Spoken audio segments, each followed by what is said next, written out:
oke, kinerja jaksa ataupun kinerja soal pemberantasan korupsi ataupun suap ini sedang dalam hal yang baik, sedang dalam peningkatan.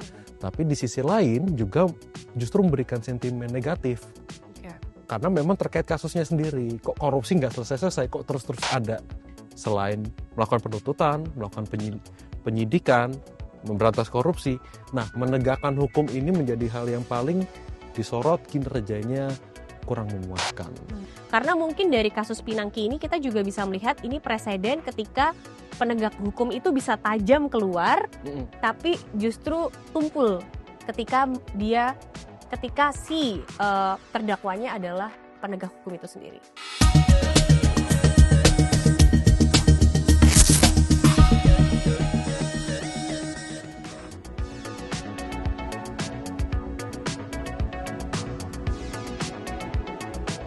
Halo sahabat bongkar data di rumah, apa kabar? Semoga selalu dalam keadaan sehat. Kali ini kami kembali menyapa sahabat bongkar data semua untuk membahas satu isu yang sedang hangat dibicarakan bersama saya Arita Nugraheni dan sudah hadir bersama saya peneliti Litbang Kompas Mas Endar. Kali ini kita akan membahas salah satu isu yang sebenarnya nggak ada habisnya, yaitu tentang korupsi dan pemberantasan pelanggaran hukum. Nah, saat ini yang mendapatkan sorotan adalah salah satu lembaga penegak hukum, yaitu Kejaksaan RI. Salah satu kasus besar yang mencuat adalah dugaan korupsi pengadaan laptop Chromebook senilai hampir 10 triliun dan kasus ini telah masuk ke tahap penetapan tersangka oleh Kejaksaan Agung. Nah, ini menarik menjadi sorotan, apalagi Kejaksaan RI ini belakangan ini juga cukup viral, cukup mendapatkan sorotan publik karena menampilkan foto-foto barang bukti yang cukup mengundang antara satu apresiasi karena transparansi dan juga salah satu kritik apakah ini memang transparansi atau semata hanya ingin tenar di media sosial. Nah, Mas Endar, dengan hal yang sedang hangat saat ini tentang Kejaksaan RI dan juga bagaimana mereka menjadi ujung tombak penegakan hukum RI. Aku pengen tanya nih, bagaimana pendapat peneliti Litbang Kompas tentang kasus pengadaan laptop Chromebook yang melibatkan ex-staf Susmendikbud dan apa sih yang bisa kita baca dari langkah kejaksaan dalam kasus ini? Iya, oke, jadi untuk kasus yang terbaru ini memang cukup mengejutkan ya. Jadi dari angka pengadaan sekitar 9, berapa T itu, lalu kerugian negara diperkirakan sekitar 1,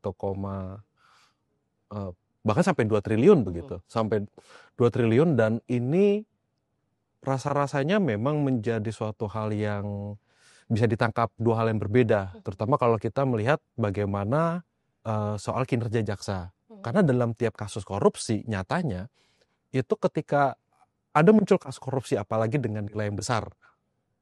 Sebelum ini mungkin nilai yang besar sebelumnya itu seperti kasus waktu itu tahun 2023-2024 soal BTS Kominfo. Nah, itu kan juga angkanya begitu sampai 8 T dan juga menyorot ini ya peran kejaksaan yang ternyata memang kejaksa ini cukup cermat untuk melakukan penuntutan. Nah, ketika muncul kasus korupsi, ini bisa dua hal. Persepsi dari masyarakat. Melihat bahwa oke, kinerja jaksa ataupun kinerja soal pemberantasan korupsi ataupun suap, ini sedang dalam hal yang baik, sedang dalam peningkatan. Tapi di sisi lain juga justru memberikan sentimen negatif. Karena memang terkait kasusnya sendiri. Kok korupsi nggak selesai-selesai, kok terus-terus ada. Nah begitu, jadi kalau kita bicara soal bagaimana institusi jaksa sendiri, nah inilah yang akhirnya juga turut membentuk persepsi penilaian masyarakat terhadap kinerja kejaksaan itu. Kira-kira gitu sih gambarannya. Ya, menarik sih, karena tentu saja selalu ada fase di mana penegak hukum lain yang sedang mendapatkan sorotan. Kali ini memang Kejaksaan RI dengan keberanian gitu ya, kalau kita mau melihatnya sebagai bentuk apresiasi dalam sudut pandang positif, keberanian untuk mengungkap kasus.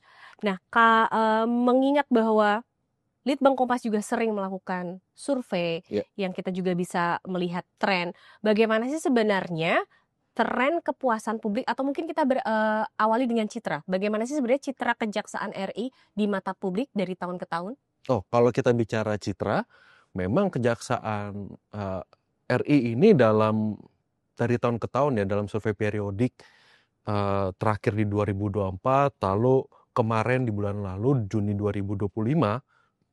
Kalau kita bicara citra ini memang citranya selalu bukan selalu ya, tapi kejaksaan menepati posisi yang kurang lebih terlihat baik begitu. Jadi posisinya ada di atas. Memang kalau bagian citra ini paling tinggi itu masih oleh TNI. Oke. Lalu kemudian ada ya Polri, DPD. Nah, ini yang bagian keempat ini selalu diisi atau mungkin cenderung lebih sering diisi oleh kejaksaan, posisi keempat gitu. Dengan citra yang citra baiknya itu selalu di posisi yang atas, paling tidak di 5 besar itu. Nah, kalau kita bicara kadar kepuasan, nah ini kan beda lagi. Kalau kepuasan, sayangnya memang di survei bulan kemarin itu terlihat cenderung menurun. Baik. Tapi ini bisa kita mengerti bahwa ya balik ke tadi penjelasan saya di awal, kalau adanya hal-hal yang seputaran korupsi ini kadang ditangkap oleh dua persepsi yang berbeda. Nah, mungkin ini juga yang juga disadari oleh pihak kejaksaan yang akhirnya memang mulai gencar, mulai lagi melakukan kinerja-kinerja seperti yang juga terjadi di beberapa bulan lalu mengenai kasus di Pengadilan Negeri Jakarta Pusat, lalu terakhir ini yang soal Chromebook. Nah, jadi kinerjanya memang terlihat mereka juga melakukan peningkatan begitu dalam upaya tadi bukan mengembalikan ya, lebih tepatnya di sini bahasanya bukan soal citra doang, tapi meningkatkan kinerja sehingga masyarakat juga percaya dan yakin terhadap kejaksaan. Kalau aku jadi tertarik nih, mungkin juga bisa melihat tren secara umum. Apakah ketika citra meningkat, kepuasan publik terhadap satu lembaga secara umum misalnya, ataupun kejaksaan secara khusus, itu selalu naik? Nah, kecenderungannya kalau kita lihat gini, kalau kepuasannya meningkat, kepuasan kinerja, kalau tanya puas atau tidak puas ke Anda. Nah, semakin tinggi angka kepuasan, semakin tinggi citranya. Menarik. Kecenderungannya begitu. Jadi memang ini adalah jawaban yang kurang lebih linear ya. Jadi tidak bertolak belakang. Jadi untuk lembaga-lembaga yang dinilai kinerjanya buruk, nah ini kemungkinan besar juga akan cenderung mengalami kepuasannya buruk, maka citranya juga akan buruk di mata masyarakat. Ini menarik karena sekarang bukan hanya sekarang ya, makin dimanfaatkannya media sosial menjadi kanal untuk membangun kepercayaan dan transparansi. Ini juga bisa terpotret di survei Litbang Kompas ketika citra naik, ada kecenderungan kepuasan terhadap kinerja naik. Jadi tidak salah juga jika satu lembaga ataupun satu institusi memanfaatkan media sosial untuk membranding, membangun citra dirinya, karena itu secara sejalan bisa mendongkrak kepuasan publik terhadap kinerja mereka. Dan memang kalau soal kejaksaan sendiri, di survei kemarin itu kita juga melakukan pertanyaan nih, kita coba cek ke publik sejauh mana sih mereka mengetahui tugas-tugas kejaksaan dan terutama bagaimana penilaian mereka terhadap kinerja ini, apakah puas atau tidak puas. Dan ternyata ketika kita tanya soal bagian melakukan penuntutan, lalu juga ada soal penyidikan, korupsi, dan penegakan hukum, ini kurang lebih publik merasa terbelah, terlihat terbelah penilaiannya antara yang melihat ya sudah puas atau sangat puas dan yang belum puas dan tidak puas. Apalagi di bagian penegakan hukum, aspek itu yang dari keempat tadi, selain melakukan penuntutan, melakukan penyidikan, memberantas korupsi, nah menegakkan hukum ini menjadi hal yang paling disorot, kinerjanya kurang memuaskan. Menarik. Nah, terkait fungsi nih, tadi disebutkan fungsi jaksa salah satunya adalah penuntutan. Ya, mungkin sekalian kita juga bisa membahas sedikit tentang apa sih fungsi dari jaksa ini, ataupun jaksa agung mungkin yang berada di bawah institusi kejaksaan dan apa sih sebenarnya perbedaannya dengan hakim? Karena mungkin sahabat bongkar data di rumah juga belum terlalu familiar dengan tugas jaksa. Ya mungkin yang belum pernah punya pengalaman dan mungkin tidak memiliki ketertarikan di bidang hukum ataupun juga politik, peradilan begitu terutama, ini tentu akan ketukar-tukar atau mungkin bingung antara apa bedanya sih hakim, apa bedanya sih jaksa. Nah, ternyata memang perlu diketahui bahwa hakim ini memang bekerja di ranah yudikatif. Begitu. Jadi memang fungsinya untuk pengadilan. Sementara jaksa ini di bidang eksekutif atau penuntutan. Nah, melengkapi trias politika, bagaimana juga ada sebenarnya di bagian legislasi itu di bagian DPR MPR. Nah, jadi ketika adanya kasus korupsi, jadi ada pihak yang melanggar legislasi gitu, hukum, maka tugas jaksa adalah melakukan penuntutan yang kemudian nanti hakim yang kemudian akan mengadili. Jadi memang adanya fungsi-fungsi tadi penuntutan, penyidikan yang mengumpulkan bukti-bukti lalu juga membawa ke persidangan, ini memang tugas dari jaksa. Jadi kasus-kasus korupsi yang besar, makanya ketika ada pengungkapan kasus korupsi yang besar begitu, itu dalam press release biasanya di barang bukti bersama dengan jajaran Polri begitu dibantu, itu barang bukti seperti uang ataupun barang-barang sitaan itu semua ditampilkan ke publik sebagai upaya transparansi. Nah, kayaknya ini yang cukup membuat persepsi publik begitu makin positif begitu ya. Jadi melihat ini sebagai ini kinerja dari jaksa dari tim penyidikan dalam mengungkap kasus korupsi atau kasus apapun, dan ini sebenarnya dampaknya positif terhadap kinerja mereka dan citra. Oke, berarti ketika misalnya dari pihak kejaksaan menampilkan foto-foto barang bukti, itu memang bagian dari tugas dia? Itu bagian dari tugas, SOP begitulah kita bisa bilang. Tapi sekaligus memang dampaknya ke masyarakat, ya ini mendapatkan transparansi atas kinerja mereka. Gitu. Jadi bukan hanya terbilang atau disebutkan saja, tapi ada nominal 9M yang disita. Nah, ini yang terus dipajang di publik, hasilnya ya kurang lebih ketahuan gitu lah. Dan mendapatkan pro dan kontra atau respon pro dan kontra itu sudah tidak terelakkan lagi, tapi ini bisa dilihat sebagai bentuk transparansi dan bentuk dari penegak hukum sendiri untuk menunjukkan bahwa ini hasil kerja kami, kurang lebih gitu ya? Iya, kurang lebih gitu. Menarik. Nah, selain tadi dari penuntutan, juga ada kepuasan publik di bidang korupsi dan penegakan hukum yang sebenarnya cukup rendah dibandingkan dengan tugas penuntutan. Nah, aku penasaran untuk mendalami tentang korupsi dan penegakan hukum ini karena di tengah saat ini kejaksaan mendapatkan sorotan terhadap kinerjanya yang cepat gitu ya. Kita juga harus ingat sebenarnya kejaksaan tidak lepas dari kasus korupsi itu sendiri. Nah, itu. Nah, kasus-kasus ini misalnya saja yang cukup besar adalah kasus Pinangki. Salah satu mungkin sedikit aku ingatkan soal kasus ini adalah kasus Jaksa Pinangki Sirna Malasari yang pada 2020 divonis menerima suap dari Joko Chandra untuk mengurus fatwa di Mahkamah Agung yang awalnya dihukum 10 tahun penjara, namun di tingkat banding hukumannya dipotong menjadi 4 tahun. 4 tahun. Nah, pertanyaanku sebenarnya seberapa serius sih kalau dari kacamata Litbang Kompas kejaksaan dalam membuktikan bahwa mereka juga berani bersih dari institusinya. Karena mungkin dari kasus Pinangki ini kita juga bisa melihat ini preseden ketika penegak hukum itu bisa tajam keluar, tapi justru tumpul ketika si terdakwanya adalah penegak hukum itu sendiri. Iya, jadi memang tadi ya dibalik soal citranya memang cenderung baik, lalu juga kinerjanya juga cenderung baik dalam beberapa tahun belakang, survei-survei dari Litbang Kompas sendiri. Namun memang ada faktor X begitulah yang bisa dikatakan sebagai yang cukup memberatkan kejaksaan dan membuat citranya menjadi cenderung menurun atau dipandang kurang oleh masyarakat. Dan ini memang sebagian besar karena permasalahan-permasalahan atau kasus-kasus yang melibatkan pihak-pihak atau kita biasa sebenarnya tidak lazim menyebutnya oknum begitu. Nah, sebenarnya uh, orang-orang kejaksaan yang akhirnya terlibat dalam kasus entah korupsi, entah suap. Nah, inilah yang juga akhirnya berimbas pada lembaga itu sendiri.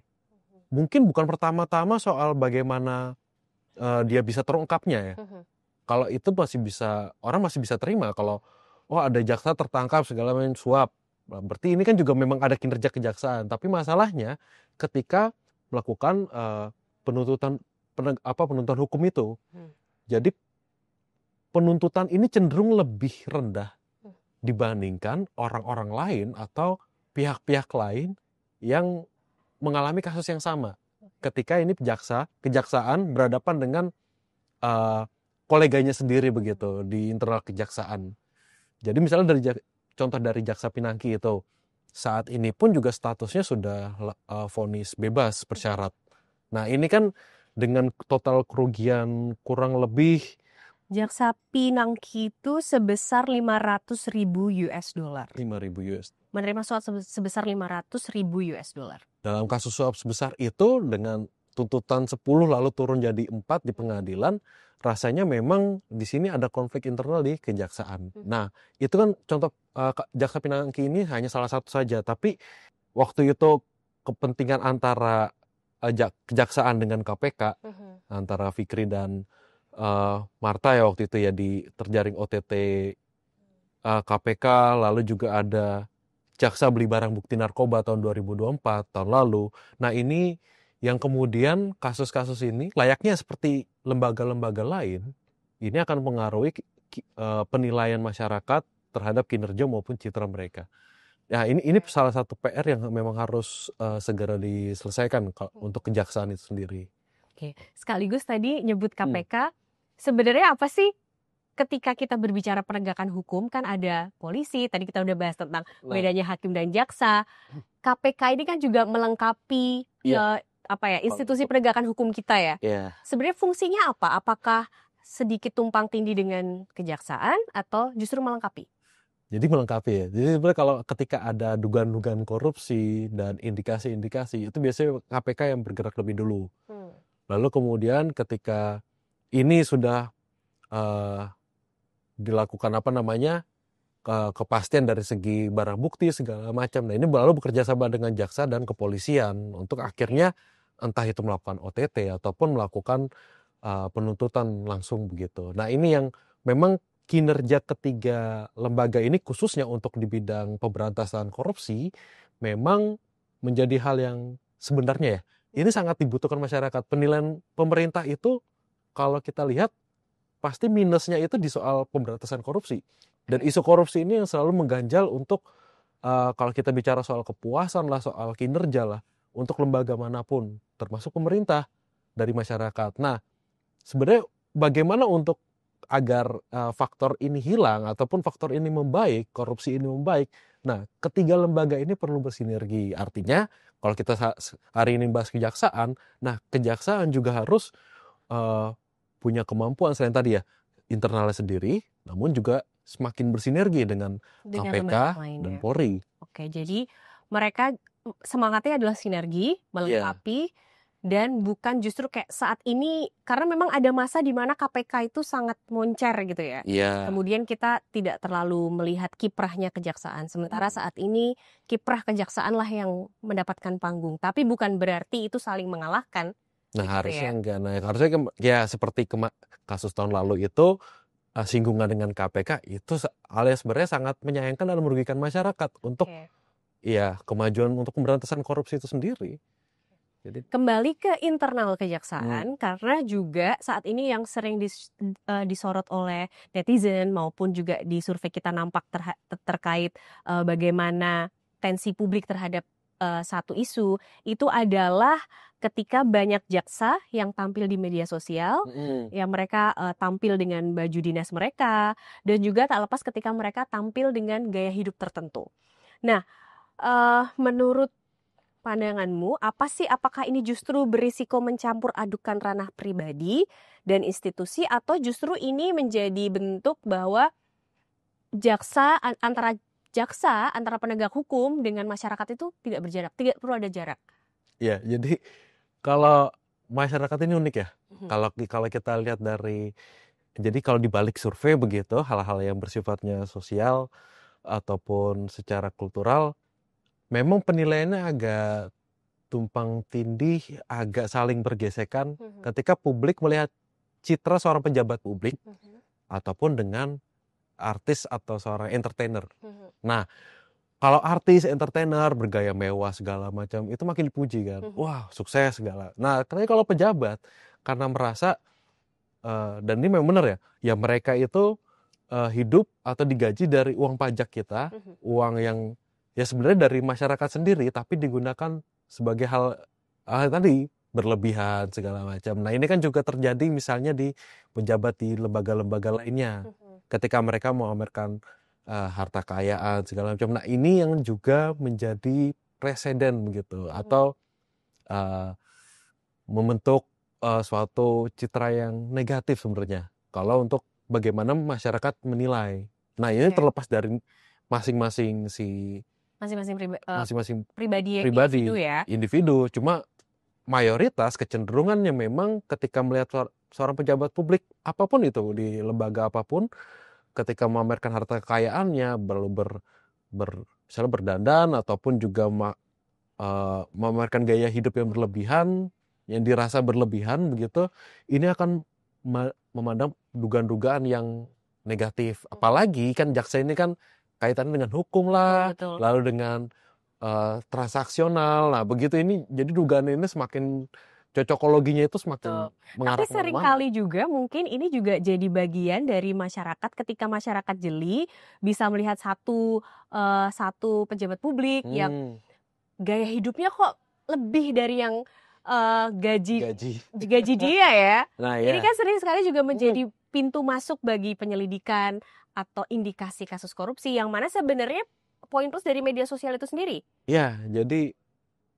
ya kayaknya benar, biarkan kebenaran itu terungkap dengan sendirinya ya. Jadi tidak perlu dicari-cari. Tapi tentu kita harapannya ketika pejabat publik mengekspos kehidupan pribadinya, tentu harapannya dia kan juga menjadi contoh bagi masyarakat ya. Masyarakat itu melihat mereka sebagai bentuk, oh ini abdi negara, dan mereka juga digaji atas pajak masyarakat. Tentu saja ada harapan untuk mereka terlihat sederhana dan menjadi panutan. Ya, kurang lebih begitu. Memang kefiguran atau ketokohan pejabat publik itu yang lebih disukai masyarakat adalah yang merakyat, yang sederhana tampilannya begitu. Betul.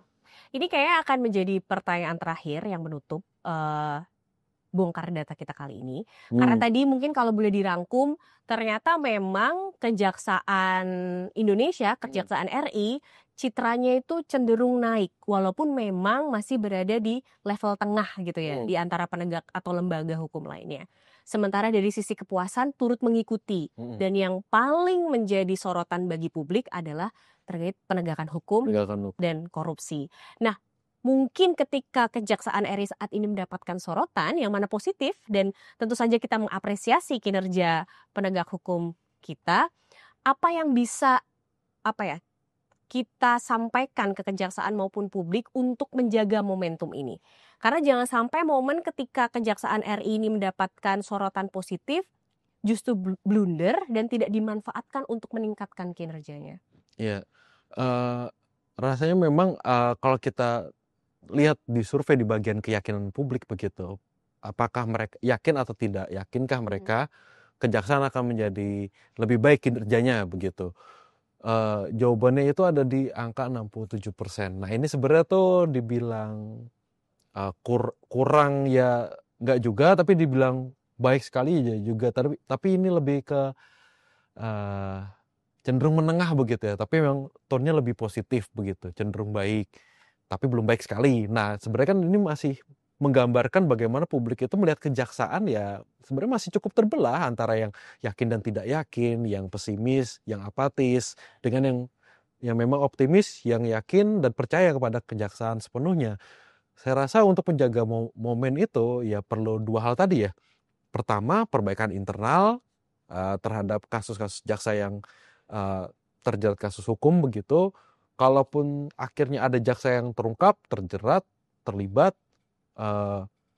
ya mungkin masyarakat masih bisa melihat ini sebagai ini ya bagaimana kejaksaan bersikap tegas terhadap anggotanya yang di dalam institusi itu sendiri. Tapi bagaimana nanti ketika saat pengadilan lakukan penuntutan, nah ini yang porsinya harusnya perlu lebih tegas, karena bagaimana bisa seorang atau orang yang bertugas di institusi hukum malah melanggar hukum. Ini kan justru kontradiktif. Lalu yang kedua juga sinergi terhadap KPK dan Polri untuk terutama di bagian korupsi dan suap. Nah ini yang saya rasa dua hal itu yang bisa dikerjakan atau menjadi fokus bagi kejaksaan dalam hari-hari ini ya, terutama dalam peringati hari jadinya di tahun ini begitu. Jadi untuk bahan evaluasi juga untuk langkah ke depan kejaksaan. Oke, menarik sekali. Jadi kita tetap mengapresiasi apa yang sudah sejauh ini Kejaksaan RI kerjakan, lakukan demi untuk penegakan hukum di Indonesia. Dan tentu saja tadi poinnya adalah sinergi dengan lembaga lainnya dan bagaimana kejaksaan juga bisa menunjukkan citra dan kinerja bahwa tidak hanya dia bisa melakukan penuntutan, melaksanakan fungsi penuntutan ke publik luas, tapi juga secara adil melakukan penuntutan jika yang menjadi terdakwa, tersangka adalah anggotanya sendiri. Oke, terima kasih sekali Endar. Sahabat Bongkar Data di rumah, sampai di sini dulu obrolan kita tentang Kejaksaan RI. Sampai jumpa lagi.